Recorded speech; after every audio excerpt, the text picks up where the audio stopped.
الخطيب، محدش كان بيلعب وش رجله دي على الجون غير الكابتن الخطيب. تحب انت بيبو؟ طبعا. لو شفته تتصور معاه؟ طبعا.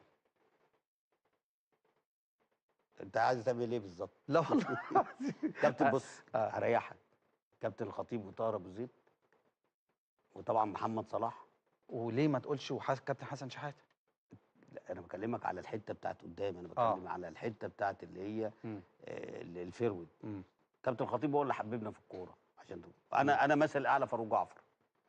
مثل الاعلى فاروق جعفر، صح، واخد بالك؟ يعني انت لما تيجي تقول لي نفس بقى القطعيه تحصرها بين كابتن الخطيب ولا كابتن فاروق جعفر، اقول لك مين؟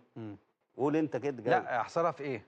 يعني انا مثل كابتن فاروق جعفر مثل الاعلى. مثلك الاعلى في حتتك مكانك. وكابتن الخطيب يعني انت المفروض بقى تقول لي انت بتحب مين اكتر؟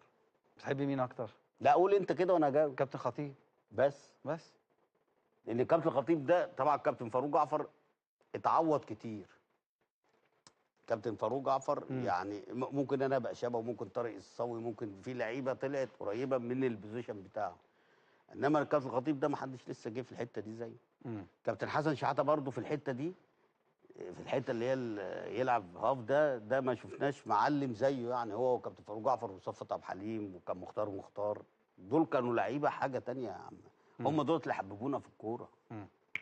يعني لو خيروك ما بين كابتن خطيب وكابتن فاروق جعفر تختار كابتن ده خطيب. مثل الاعلى، انما الاحرف والمهاره كابتن خطيب طبعا.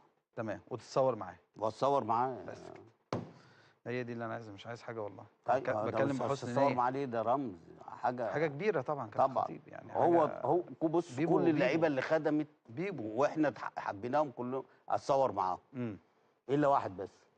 مين هو؟ انت.